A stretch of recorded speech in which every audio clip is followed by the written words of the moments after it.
bonsoir. Vous êtes sur la JCTV et vous êtes bien arrivé dans votre émission Le chrétien et la politique. Merci de nous faire confiance. Aujourd'hui, le monde vit une crise sociale. La vie chère est un phénomène omniprésent. Et quelles sont les causes de la vie chère et quelles sont les approches de solutions que aujourd'hui les gouvernants peuvent apporter à cette vie chère que nous vivons aujourd'hui. Et dans cette émission, je crois, c'est le thème qui sous-tend à ce débat. Et nous vous invitons de prendre part à ce débat. Vous que nous suivez de par le monde entier, soyez les bienvenus dans cette émission. Et comme d'habitude, je suis sur ce plateau avec mon éternel invité que vous connaissez très bien. Euh, Ce soir, il est encore là pour nous entretenir sur ce thème vie chère. Quelles sont les conséquences et les causes de cette vie chère ou de ce phénomène? Euh, Merci. Et je vais euh, présenter mon invité et il n'est pas présenté, il est toujours là avec nous. Et ceux qui nous suivent euh, depuis que nous avons commencé à inviter l'homme de Dieu et que vous connaissez très bien et qui ne ménage aucun effort pour réconforter la foi des chrétiens, des non-chrétiens. Et c'est avec lui que je vais débattre. Euh, j'ai nommé sur ce plateau docteur apôtre docteur Prosper Nové. Il est le responsable de l'église La Grande Commission du Togo et il est aussi l'un des consultants sur la politique chrétienne dans cette émission. Apôtre, soyez les bienvenus. Merci, comment vous allez? Je me porte à merveille. Et le week-end? Non, je rends grâce à Dieu. On rend grâce à Dieu Merci. aussi. Encore dans cette émission, aujourd'hui, le thème qui sous-tend cette émission, la vie chère, quelle solution, les causes. Je crois que c'est sur ce thème que vous allez encore entretenir les téléspectateurs. Et je vous rappelle que les téléspectateurs vraiment vous félicitent, vous encouragent dans cette émission. Merci. Il y en a qui vraiment, quand nous véhiculons sur, comment on appelle les internautes sur YouTube et aussi les appels aussi reviennent et les gens vous réconfortent. Merci. Ça veut dire que le message passe bien. On rend grâce au Seigneur. Merci beaucoup. Que Dieu vous réconforte davantage et qu'il vous donne longue vie pour pouvoir servir les chrétiens et les non-chrétiens. Merci. Parce que c'est une mission divine. Oui, oui, oui. Vous devez l'accomplir. C'est ça. Merci beaucoup. Oui, dans cette émission, La vie chère, vous n'êtes pas sans savoir que ces derniers moments, le panier de la ménagère vraiment pleure. C'est un phénomène, comme je l'ai dit dans l'entame, omniprésent un peu partout dans le monde entier. Et cette crise sociale aujourd'hui laisse à désirer, mais où va le monde? Et ces derniers moments que nous vivons vraiment sont tellement très difficiles. Trouver à manger 3 fois, c'est difficile dans la journée. Apôtre, la vie chère, pourquoi cette vie chère aujourd'hui? Est-ce que c'est parce que la guerre qui existe entre la Russie et l'Ukraine et qui a suscité cette vie chère ou c'est un phénomène post-Covid-19? C'est un peu compliqué parce que ce n'est même pas un phénomène post-Covid-19 ou bien la guerre en Ukraine. Les citoyens du monde entier vivent cette situation depuis longtemps. Hein. Depuis longtemps. Moi, quand j'étais enfant déjà, il y avait eu des crises comme ça. Il y avait eu des crises comme ça, surtout en 78, 79. Il y avait eu une crise au Ghana. Nous, comme on était à Barou, les denrées manquaient là-bas, surtout avec les coups d'État au Ghana. Et les gens venaient s'approvisionner au Togo. Bon, depuis longtemps, les choses les prix ne font que grimper. Il y a plusieurs causes. Il y a aussi la démographie.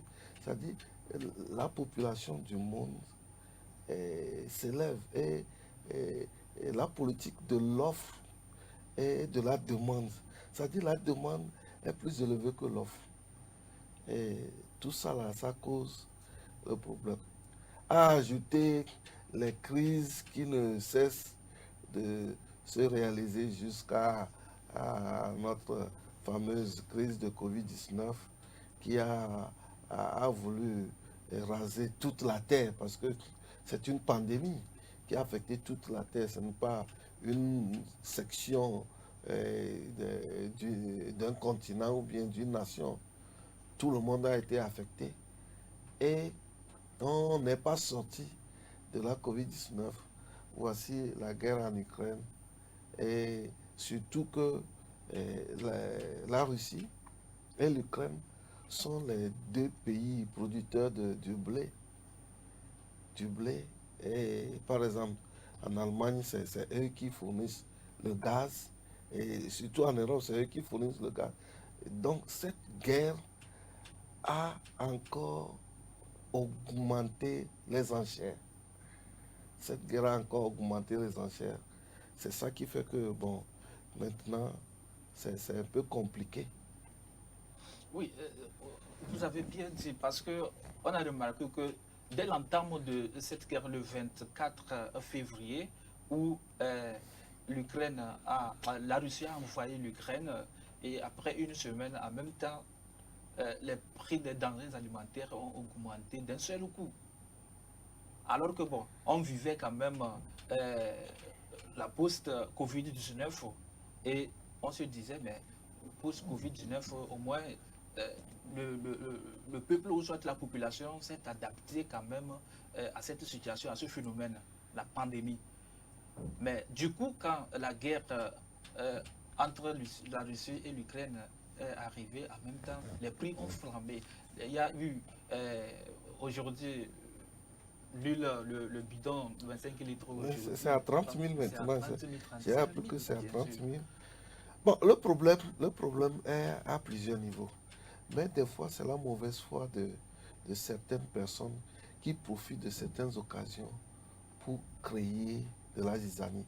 Il est vrai que le blé et autres vont augmenter, mais nous ne sommes pas encore arrivés là-bas. Ceux qui ont fait les stocks sont en train de faire une propagande, mauvaise propagande, et les vendeurs, eux, ils n'attendent que ça pour encore augmenter les prix. Pour encore augmenter les prix. Ça, c'est de l'autre côté. Mais l'autre côté, c'est que maintenant, l'exportation, ou bien nous disons l'importation, ce qu'on doit nous importer, il faut qu'on s'attende quand même, il faut qu'on se prépare pour ça. Parce que la guerre, on ne sait quand ça commence, on sait quand ça commence, mais on ne sait pas quand ça finit. Non seulement ça, avec les bombardements, il y a des usines de blé, Oui, il y a des trucs que la Russie a, a détruits. bien sûr. Donc il y a beaucoup de choses, il y a beaucoup de dommages collatéraux qui vont se produire, qui vont se produire avec même les réfugiés. La fois dernière, ça me dit que c'est 3 millions qu'on a déjà, qui sont, oui, Oui, au niveau des pays au limitrophes de niveau des l'Ukraine. pays limitrophes. Bon, avec tout ça là, parce que les pays qui accueillent les réfugiés, ils n'étaient pas préparés pour, pour la guerre. Maintenant, avec ces réfugiés, comment les héberger, et tout ça là change la nomenclature des choses. Ce qui fait que, eh, or, surtout l'Afrique dépend de l'importation, ce qu'on nous amène et autres, et ce serait encore grave en Afrique. Est-ce que l'Afrique doit rester toujours dépendante des produits européens? Est-ce que vous voyez ça? Non, Aujourd'hui, nous non, sommes au non, 21e siècle. non, Est-ce qu'il non, faut non, rester toujours dans cette dépendance alimentaire? non, non, non, non, non, non. L'Afrique ne doit plus dépendre. Mais tu sais, le problème que nous avons, les gens viennent produire des produits bio ici et l'exportent. Et nous recevons les trucs de l'Europe et que nous mangeons. Les trucs comment? C'est-à-dire, par exemple, le lait, j'ai appris la fois dernière que le lait en poudre, là, Oui. il n'y a pas de, il y a plus de vitamines dedans. Il y a les Européens qui se sont plaints qu'on a extrait tout et le lait en poudre n'est que quelque chose. Mais c'est ce qu'on envoie en Afrique. C'est ce qu'ils envoient en Afrique. Ah. Mais dans tout ça, qu'est-ce que nos dirigeants disent? Si, par exemple, parce que pour importer des produits alimentaires, il y a le ministère de la Santé qui prend le soin de faire des analyses pour pouvoir accepter, pour que la population puisse consommer ces aliments. Et si tout ça là, se passe comme ça, alors que des produits avariés qu'on nous amène, même des fois, même, vous allez voir même la date même périmée, mais on cherche de cacher cette date et pour faire manger les populations de ces aliments. Mais quelle est la place C'est un peu complexe. dirigeants dans cette situation? Parce Mon que, frère, le problème, ce n'est pas les dirigeants, parce qu'il y a des lobbies, même européens, qui nous imposent des choses. Qui nous imposent des choses.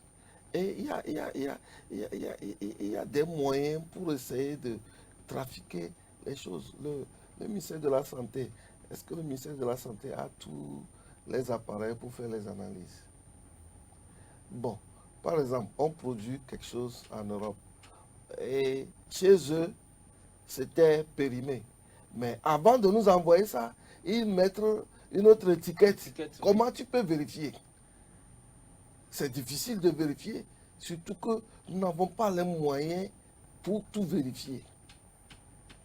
Nos petits moyens sont caduques, archaïques, parce que le monde change. Le monde change. Nos laboratoires n'ont pas les outils nécessaires pour vérifier la fiabilité. Et par exemple, l'année où ça a été produit, non, ce sont les étiquettes qui serviront de trucs là.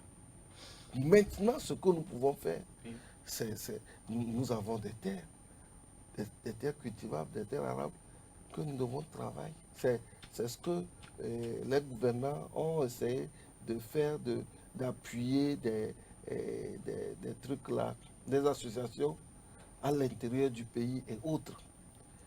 Mais l'autre chose, c'est qu'il y a encore des gens de mauvaise foi qui prennent ces choses-là et s'en vont vendre ça à l'extérieur. Ce qui fait que nous n'avons pas besoin de beaucoup de choses ici. Nous ne sommes pas nombreux. Nous sommes pratiquement 8 millions. Nous pouvons... on n'a pas besoin de beaucoup de choses qui viendraient de l'Europe. Nous avons des technocrates, des agronomes, des gens qui ont la pensée, même pour conserver nos trucs ici. Et ils sont en train de produire, par exemple, l'ananas bio et autres. Tout ça, là, nous pouvons augmenter la production pour suivre, parce que maintenant que nous avons ce problème en Ukraine et le truc là, quand le blé ne viendra pas, qu'est-ce qu'on fera? Mais nous avons du manioc, nous avons du maïs, on peut augmenter la productivité pour que nous avons des intellectuels qui peuvent changer ces choses-là en paix. Maintenant, on est en train de transformer le manioc. Il y a le pain de manioc. Il y a beaucoup de choses qu'on peut faire. Il y a beaucoup de choses qu'on peut faire. Oui, avant de revenir sur ce point, bon, je voudrais qu'on retourne encore, parce que la guerre entre la Russie et l'Ukraine qui a constitué une goutte d'eau dans le vase et qui a débordé jusqu'à créer cette crise sociale aujourd'hui, la vie chère dont nous parlons. Oui. Est-ce que les gouvernants ne peuvent pas prendre des dispositions, surtout en Afrique, surtout en Afrique, au moins pour subventionner certains produits, ou bien le prix même des produits importés? Mais ils peuvent subventionner pour pouvoir au moins permettre à leur population de pouvoir payer. Parce qu'aujourd'hui, nous venons de sortir, bon, nous ne sommes pas encore sortis quand même de la crise de la Covid. Bien sûr, de la Covid. Voilà. Nous sommes toujours dedans.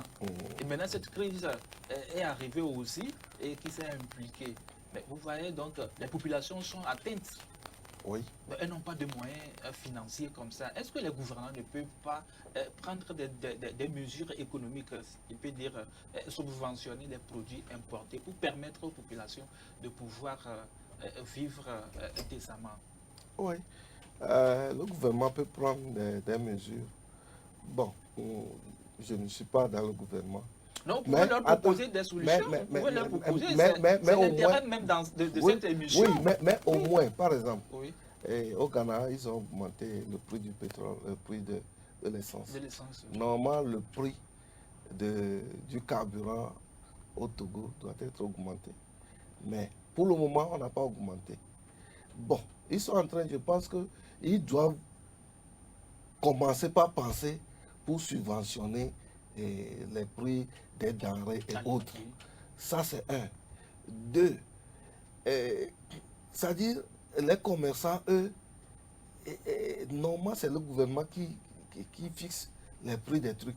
Mais aujourd'hui, ce sont les commerçants, chacun se lève et commence pas à fixer le prix. Même si le produit qu'ils ont, c'est-à-dire, eux, ils ont acheté ça à un bas prix.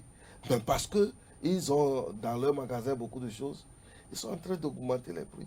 Ça, le gouvernement doit mettre une structure pour contrôler le prix des produits. Oui, exactement. Mais le gouvernement ne le fait pas. Je ne parle pas seulement du Togo. Bon, presque au Bénin, les pays limitrophes, nous regardons ce qui se passe. Rapidement, quelqu'un qui peut-être a fait une spéculation et que, bon, dans 2-3 jours, on dit les produits ou bien le bidon associé alors qu'il a fait le stockage, mais il augmente. Et même unilatéralement, comme venait de le dire, mais les commerçants aujourd'hui augmentent les prix comme bon les semble. Et maintenant, le gouvernement est là. Le ministère du Commerce est là. Au lieu de prendre une décision officielle pour dire à partir d'aujourd'hui, le prix du maïs c'est tel. À partir d'aujourd'hui, le prix de l'huile, 25 bidons, c'est comme ça. Oui. Et si ces prix sont conventionnels, je crois que ça serait encore mieux, au moins pour satisfaire, au moins pour éclairer la lanterne quand même des consommateurs. Pour ça, nous prions les autorités de nous venir en aide. Parce que là où les choses avancent maintenant, c'est-à-dire, c'est ce qui crée des crises dans les pays. Par exemple, quand il n'y a pas de nourriture, ou bien quand les prix sont augmentés, quand chacun se lève pour faire ce qu'il veut. C'est-à-dire, quand le peuple est fatigué, c'est ça qui amène des crises. Donc, nous supplions le gouvernement et autres, ceux qui sont chargés de faire leur travail et ceux qui sont aussi envoyés pour réglementer, ils n'ont qu'à sévir dans les marchés parce que des fois on les envoie, mais quand ils vont rire avec les gens là. Le ministre seul ne peut pas travailler. C'est-à-dire, le ministre ne peut pas se promener pour vérifier les prix. Ceux qui sont destinés à contrôler, ils doivent faire un bon travail. Ils peuvent dire nous sommes partis, nous avons fait notre travail, mais ils n'ont rien fait. Ils n'ont rien fait. Maintenant, il faut mettre un système de contrôle en amont et en aval pour essayer de veiller à ces choses-là. Même après avoir mis des gens pour contrôler, il faut encore une autre équipe pour faire le suivi. Le suivi, avoir des contre-expertises pour que, sinon, si c'est comme ça, le peuple va dire, oh, eux, ils ne font rien. Mais je ne pense pas que les gouvernants, quand les crises se passent comme ça, ils ne vont rien faire. Mais le peuple, lui, veut voir ça dans sa pratique, voir que les prix ne flambent pas. Les prix, c'est-à-dire de ceci, de cela. Quand il y avait eu une spéculation en temps qu'on va commencer par augmenter le prix du carburant. Quand le ministère du Commerce a fait sortir un arrêté, oui, qu'on n'a pas encore. Ça dit tout était calme parce que en ce temps-là, il faut voir les voitures qui se sont entassées pour acheter des trucs là. Mais quand c'était dit, tout le monde. Donc, les gouvernants n'ont qu'à voir. Même au niveau même des stations de service, Oui. ils avaient de carburant. Ils avaient de carburant, mais ils disaient qu'il n'y a pas de carburant. Il n'y a pas de carburant. Mais c'était une spéculation. Oui. Que après, quand maintenant le prix maintenant serait augmenté, donc ils vont livrer. Alors que ce n'était pas ça. Nous étions quand même comment on appelle-t-on le communiqué du ministre du Commerce pour pouvoir libéraliser quand même les clients. Mais on serait cuit. Donc, c'est la même chose qu'on doit faire encore. C'est-à-dire, surtout pour les commerçants, il fallait contrôler. Le contrôle, on a besoin d'un contrôle strict, sévère, pour essayer de discipliner les contrevenants. Parce que pour les commerçants, c'est un moment pour eux pour s'enrichir. C'est un moment pour eux pour s'enrichir. Oui, jusqu'au jour d'aujourd'hui, je crois que quand ce phénomène a commencé, je crois que ça va faire un mois justement quand les populations ont commencé par crier, aller même sur le marché. Moi-même, j'étais tellement étonné que je suis allé pour payer de l'huile. Ben, le boutiquier me dit non. Cette fois, c'est comme ça. J'ai dit, ah, il me dit non. Alors que je suis allé, ça n'a même pas fait 2 jours pour payer. Après ces 2 jours, il me dit non, que c'est comme ça a changé. Alors, moi-même, j'ai senti les effets. Mais rapidement, étant journaliste, mais il faut faire des investigations. Est-ce que, bon, selon vous, le gouvernement ne tarde pas de réagir par rapport à cette situation? Bon, selon nous les êtres humains, il tarde. Mais je ne sais pas à quel niveau. Je pense que, ça dit en tant que père de famille, s'il y a une crise dans la maison, tu dois commencer par réfléchir. Mais je ne sais pas quand ils vont sortir un arrêté ou bien quelque chose pour essayer, surtout pour la nourriture, comme ils ont fait pour le carburant. Ils n'ont qu'à aussi faire quelque chose pour la nourriture, c'est-à-dire nous dire ce qui se passe et comment on peut régler cette affaire. Comment on peut régler cette affaire. Ça c'est un côté. Oui. Mais aujourd'hui, nous voyons au Togo, un peu partout, on clame l'autosuffisance alimentaire. L'autosuffisance alimentaire, l'ANSAT est là, et l'ANSAT est en train d'emmagasiner des produits alimentaires. Mais si ça ne va pas, il faut que l'ANSAT puisse aussi libérer le stock céréalier. Oui, et c'est le moment où le gouvernement doit ça dit, tout ça là, c'est sous le contrôle du gouvernement. Ou bien, donc le gouvernement doit dire quelque chose à l'ANSAT pour qu'il puisse au moins quand même libérer, ouvrir les stocks. Parce que le bol du maïs s'enflamme. Ça dit tout maintenant. Ce matin même ma femme m'appelle pour dire il faut qu'on s'apprête pour acheter, pour faire le ravitaillement. Maintenant c'est le slogan qui se passe dans les maisons. Oui. Et ça dit tout le monde se presse pour. C'est comme. J'ai l'impression à croire que peut-être qu'il y aura la guerre de l'Ukraine. Ça va commencer à tomber sur nous les trucs là. Nous sommes en train de subir la guerre de faim. Oui, on est en train de subir la guerre. Mais ça dit quand tu vois la manière dont. Moi je découvre que quand 2 femmes se retrouvent, comme c'est elles qui achètent les choses, ça dit les discussions sont différentes. Et les papas souffrent. On continue pas à nous appeler et nous avons parlé de ravitaillement. Où en es-tu? Bon, vous êtes un homme de Dieu. Supposons qu'un dimanche, vous êtes arrivé à l'église et vous vous retrouvez seul à l'église. Les fidèles, ils ont faim. Ils n'ont pas pu venir à l'église, c'est parce qu'ils ont faim. Et vous êtes retrouvés seul à l'église. Quelle serait votre réaction? Ça n'arrivera pas. Non, supposons. Que j'arrive et parce qu'ils ont fait, ils ne sont pas venus à l'église. Oui. On ne sait jamais. Quand même ça. Parce que les prix, ça commence. Je ne peux pas supporter. Je ne peux pas supporter. Par exemple, quand c'est comme ça, c'est les fidèles, disons la vérité, c'est les fidèles qui cotisent, qui donnent l'argent. Bon, s'ils ne viennent pas. Pour l'avancement de l'œuvre de Dieu. Pour l'avancement de l'œuvre de Dieu. S'ils ne viennent pas, l'œuvre s'arrête. S'ils ne viennent pas, l'œuvre s'arrête. Justement, s'ils ne viennent pas, l'œuvre s'arrête. Mais cette crise, mais où est Dieu? Est-ce qu'il y a une solution divine qui peut intervenir? Bon, cette crise, premièrement, Oui. c'est nous les hommes qui créons cette crise. Par exemple, avec l'industrialisation. Oui. Maintenant, la nature, c'est-à-dire le climat change avec la fonte des glaciers, avec la déforestation, avec l'écosystème qui est dérangé, perturbé à tout moment. Ça, n'eût été Dieu dans sa préscience, si les hommes voulaient détruire, on aurait déjà détruit le monde. Parce que nous abusons ce que Dieu nous a donné.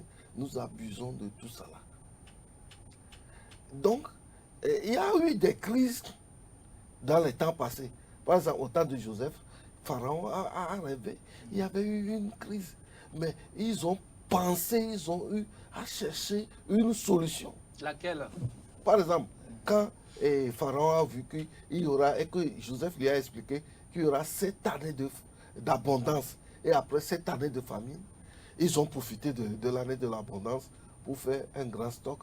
Et quand la famine était venue, ils ont libéré les nourritures. Et le peuple a été satisfait. Le peuple a été satisfait. Mais au temps de David, il y avait eu aussi une famine. Et ça provenait du péché. Je pense que c'est Saül qui avait fait ça. Et Dieu voulait sévir le peuple. Il a fallu que le peuple puisse demander pardon à Dieu avant que cette famine ne s'arrête. Donc, l'homme peut créer la famine. Dieu aussi peut, à cause du péché des hommes, amener la famine. Parce que dans 2 Chroniques 7, il dit que quand il amène la sécheresse, si le peuple sur qui est invoqué son nom, s'il s'humilie chez sa femme et se détourne du mal, il guérira le pays. Des fois, c'est nos péchés, c'est-à-dire les guerres et autres, les meurtres, tout ça là, ce qui se passe les nuits, ce qui se passe même maintenant les jours, que Dieu est en train de voir. Des gens qui considèrent les vies humaines comme de rien, des gens qui coupent. Il y a des meurtres partout, surtout en Afrique, des rituels comme ça là. Dieu ne peut pas voir ça et être content. Donc on peut considérer que c'est une punition divine, cette crise qui continue de sévir, parce qu'il y a assez de meurtres, il y a assez de péchés. Les gens pêchent aujourd'hui. Tu prends ton prochain, tu le tues comme, tu le gorges comme un animal. Et au vu de Dieu, je crois que c'est un péché. Mais est-ce que c'est parce que tous ces meurtres, tous bien ces péchés dont journalièrement nous cumulons, là, Dieu s'est énervé, il faut qu'il punisse son peuple? Est-ce que Dieu est énervé? Ça dit, quand tu tombes dans le péché, Dieu ne tient Dieu pas le coupable pour innocent. Aujourd'hui même, le péché des hommes, par exemple en Europe et autres, avec les lois anti-bibliques, c'est-à-dire la zoophilie et l'homosexualité, tout ça là qu'on impose. Et des gens qui disent que Dieu n'existe pas. Si Dieu n'existe pas, il va sévir. Il va sévir pour que au moins certains croient qu'il est là. Est-ce que vous comprenez? Celui qui vous donne l'air à respirer, celui qui vous amène la pluie, celui qui vous fait ceci, vous dites qu'il n'est pas là. Vous ne le reconnaissez pas. Vous adorez, maintenant l'homme est devenu un symbole d'adoration. C'est-à-dire l'homme veut s'adorer. L'homme ne veut plus avoir un être suprême à qui il a affaire. Il ne veut pas être soumis à aucune loi. Même les animaux ont des lois. La nature même a les lois. Pourquoi nous n'arrivons pas à arrêter l'été, l'hiver? Pourquoi ces saisons viennent? Si l'homme pouvait l'arrêter, il allait l'arrêter. Si nous n'arrivons pas à arrêter ces saisons, sachons que c'est quelqu'un qui est suprême, qui contrôle tout. Et, par exemple, notre micro que nous utilisons maintenant a une loi. Si on ne l'allume pas et nous prions et nous parlons ici, personne ne va entendre. Donc, c'est-à-dire, ne brimons pas les lois divines pour croire que les choses peuvent aller. Il est vrai que l'homme a été créé à l'image de Dieu et l'homme peut réaliser certaines choses. Mais arrivé à un niveau, là, Jésus dit, sans moi, vous ne pouvez rien faire. L'homme veut aller trop loin. Sans Dieu, vivre sans Dieu, mais réclamer que Dieu les protège, que Dieu leur donne ceci, que Dieu leur donne ça. Ce n'est pas bon. C'est-à-dire, l'homme ne doit pas être consommateur seulement. Mais Dieu aussi veut quelque chose de l'homme. Dieu nous a créés pour l'adorer. Ce n'est pas pour l'adorer quand on a des problèmes, mais le servir librement. Aujourd'hui, l'homme ne veut pas. L'homme veut être autonome et bénéficier des choses de Dieu. Ça, c'est une confusion, c'est une dichotomie. Aujourd'hui, depuis que vous avez commencé par prêcher, vous continuez par prêcher, par enseigner, les fidèles reçoivent la parole de Dieu. Et Oui. jusqu'au jour d'aujourd'hui, je crois que si le message, ça passe, il y en a aujourd'hui, mais on se dit, mais est-ce que leur vie, est-ce que ça ressemble à un chrétien? Il y en a qui vont à l'église, mais après, mais quand on regarde, mais on se demande, est-ce que celui-ci, il est chrétien? Mais qu'est-ce qui ne va pas? Est-ce que ces gens de personnes, c'est parce qu'ils n'ont rien à faire qu'ils vont à l'église les dimanches, ou bien le message n'est pas perçu? Bon, c'est un problème. Parce qu'aujourd'hui, presque dans toutes les églises, dans toutes les églises, Le problème la que forme nous des avons, fidèles, oui, le problème ça que dit. nous avons, par exemple, nous, dans les années 80, au moment où nous avons reçu Christ, et au début 90, il y avait le zèle, il y avait le zèle, il y avait la crainte de Dieu. Mais aujourd'hui, avec les réseaux sociaux, avec les gens croient que tout ce qui se passe sur les réseaux sociaux sont acceptés. Et des fois, il y a des choses qui se passent dans les églises. Dans les églises du Nord, par exemple en Europe, maintenant c'est aux États-Unis. Et quand les gens voient les choses aux États-Unis, les gens croient que les États-Unis c'est le ciel. Donc le message est dilué. Le message continue pas dilué au moment où nous sommes appelés, parce que maintenant que les choses deviennent de plus en plus difficiles, c'est maintenant que nous devons nous attacher plus au Seigneur, parce que lui seul peut nous sauver de cette situation. Lui seul peut nous sauver de cette situation. Et c'est lui qui nous donnera les instructions. Et c'est sur ces instructions-là que nous pouvons réussir. Mais maintenant, c'est-à-dire, les gens veulent vivre comme ils veulent, mais attendre. De la même manière, ce qui se passe dans le monde séculier, c'est ce qui se passe dans l'Église. Les gens viennent, l'apôtre Paul dit qu'il y a un temps viendra où les gens ne recevront pas la sainte doctrine, mais ayant la démangeaison d'entendre, ils se donneront des trucs. Donc, le message n'est plus enseigné. La vie de Christ, la vie de Dieu n'est plus enseignée. Nous ne ressemblons plus à Christ. Personne ne pense à ressembler à Christ. Ce sont des messages de prospérité, les messages de délivrance, les messages pour avoir des ouvertures, ou bien d'autres messages pour tuer les ennemis, ou bien pour créer. Ce sont ces choses-là. Or, si nous sommes vraiment le sel de la terre et la lumière du monde, c'est à nous maintenant de faire quelque chose. Quand il y avait la crise, Élie a prié 3 ans et demi, il n'a pas plu. Mais après, quand il a prié, il n'a encore plu. C'est-à-dire, les chrétiens peuvent changer la donne. Nos prières peuvent changer la situation. Mais est-ce que nous-mêmes, nous avons une relation intime avec le Seigneur? C'est là notre combat maintenant. Aujourd'hui, quiconque prêche sur la repentance, quiconque prêche sur la sanctification et autres, quiconque prêche sur la justice et la droiture, est considéré comme un homme du temps colonial qui est archaïque, que le monde a changé. Il faut... Non, Jésus n'a pas changé. Il est le même hier, aujourd'hui et éternellement, tel que Dieu a traité avec le péché depuis quand Satan s'est rebellé. Tel qu'il a traité avec Adam et Ève. C'est comme ça qu'il traite avec les péchés.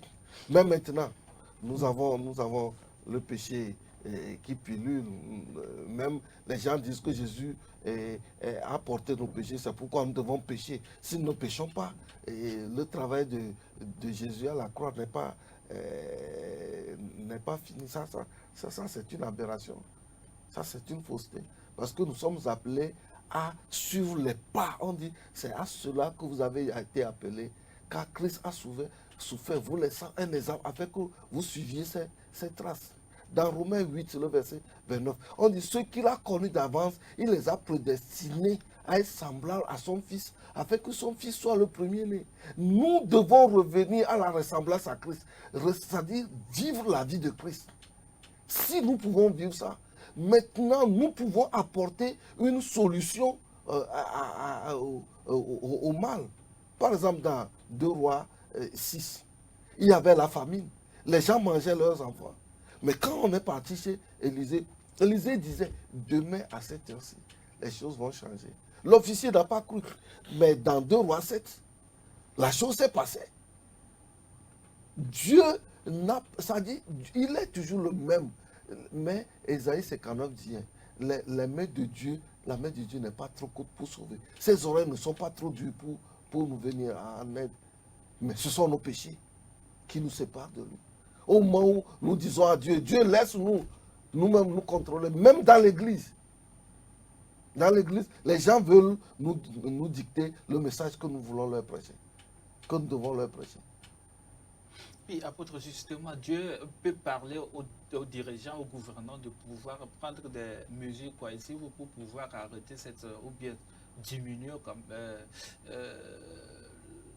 l'intensité de ce fléau, la vie chère. Oui. Que comptez-vous ou bien qu'est-ce que vous pouvez peut-être penser ou bien attendre des gouvernants des derniers moments, ces derniers jours, soit après cette émission, qu'ils fassent pour pouvoir diminuer ou bien arrêter ce fléau, la vie oui, chère. comme nous l'avons dit, oui. Les mesures pour faire le contrôle, ils n'ont qu'à nous dire est-ce que les prix ont augmenté. C'est-à-dire qu'ils n'ont qu'à régulariser les prix pour que nous tous, nous sachions que le prix de ceci, c'est comme ça. Alors quand on va à la boutique et on demande le prix, quand ils augmentent, on saura. Mais l'autre chose, c'est que nous devons penser à nous aussi. Qu'est-ce qu'on peut faire? Qu'est-ce qu'on peut faire? Maintenant, la pluie a commencé par tomber. Il fallait que ceux qui ont des champs, ceux qui ont des trucs, commencent par penser à cultiver. Aujourd'hui, il y a beaucoup de personnes il y a des gens qui sont à l'homme qui ne font rien. Mais ils ne veulent pas aussi retourner au village pour faire les champs. Il y a beaucoup d'activités que nous pouvons faire. L'élevage, c'est-à-dire beaucoup de trucs maintenant que nous pouvons faire pour enrayer ce phénomène. Par exemple, si les gens font des piscicultures et que nous avons assez de poissons, s'il y a l'élevage, nous avons assez de volailles et que nous ne dépendons pas de l'extérieur. Si l'élevage, s'il y a beaucoup de choses qui se passent, est-ce qu'on aura encore besoin, même nos bœufs maintenant, peuvent nous produire du lait, peuvent nous produire du lait et nous serons quittes de... On ne sera, c'est-à-dire le poids du truc là ne pèsera pas sur nous. Nous avons la mer et par exemple les produits qu'on met dans les sardines et autres. On doit penser à ces choses, que ces choses ne viennent pas seulement de l'Europe. Parce que tant que nous dépendrons de ceux du Nord, nous allons souffrir. Nous allons souffrir. Mais nous aussi, nous avons beaucoup de choses ici. Et il fallait que aussi nos intellectuels essaient de créer des mécanismes pour au moins du système de conservation et autres pour améliorer nos trucs. Et aussi, par exemple, avec le changement climatique. Il fallait qu'on passe autrement. Il fallait qu'on ait un système d'irrigation ou bien un système de forage pour arroser les champs. Ça dit, il faut qu'on change de système. On ne doit pas attendre à la pluie de descendre avant. Non. En Europe et aux États-Unis, ce n'est pas comme ça. Ce n'est pas comme ça. Nous aussi, nous devons changer de moyens pour essayer d'augmenter la production de nos trucs. Et aussi, je vais dire à nos gouvernants de veiller à ce que les gens n'exportent. Il y a des gens qui passent, ils ont des lois pour extraire les choses. Mais il y a des gens aussi qui passent par qui font des coups bas pour exporter encore nos trucs, les soja et autres, le maïs. Il y a des gens véreux qui sont encore dans nos pays qui font ça. Ils n'ont qu'à veiller à ça pour essayer de contrôler les frontières et veiller. Justement, c'est un autre problème. Les frontières sont poreuses, justement. Le soja, le riz et le haricot aujourd'hui, au jour le jour, ça sort de nos frontières. Ça sort de nos frontières. Mais c'est encore un autre problème. Donc, les gouvernants sont interpellés pour pouvoir mettre fin à ce fléau. Justement, est-ce que vous pouvez rassurer les téléspectateurs, surtout le monde entier, la population qui compris sous le poids de cette vie chère? Est-ce que vous avez un message rassurant dans Le message rassurant, mon frère, ça dit, s'il te plaît, moi je ne suis pas un prophète de malheur, hein, mais ne pensons pas que les choses vont encore revenir à la normale. Pourquoi je dis ça? Quand on était au collège, les beignets de manioc là, les beignets de manioc, c'était 10 pour 5 francs. Caclo, oui, la belle caclo. 10 pour 5 francs. Mais maintenant, un seul, c'est à 25 francs bien. Oui, j'ai acheté la fois dernière, à 25 francs. C'est-à-dire, le monde, la population augmente. C'est-à-dire, la demande est plus élevée que l'offre. Donc, par exemple, nous avons beaucoup de terres. Retournons à la terre. Cherchons des moyens pour produire plus.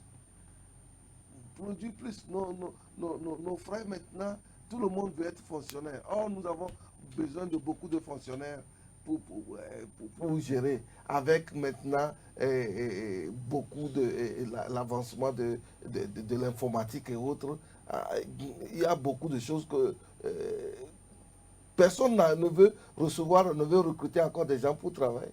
Donc, l'auto-emploi, que les gens s'engagent dans beaucoup de choses. Ok, apôtre, votre mot de la fin pour clôturer cette émission. Oh, mot de la fin, la vie chère, cette vie chère, même si on priait et que ça diminue aujourd'hui, ça va encore augmenter demain. Donc, à nous de nous préparer pour l'affronter. Par exemple, quand Pharaon a eu le rêve, Joseph a plutôt préparé l'affrontement. À nous de nous préparer. Retournons dans nos champs. Cherchons d'autres mécanismes que d'attendre les pluies. Et Abraham et autres, c'est l'élevage. Il n'y avait même pas de commerce comme ça. C'est l'agriculture, l'élevage qu'ils ont fait. Et ils étaient prospères. L'agriculture, nous mangeons. Donc, c'est la transformation qui fait que les trucs là. Retournons à la terre. Et les gouvernants aussi n'ont qu'à nous aider pour que le travail puisse avancer. Merci, apôtre. Merci d'être passé sur ce plateau.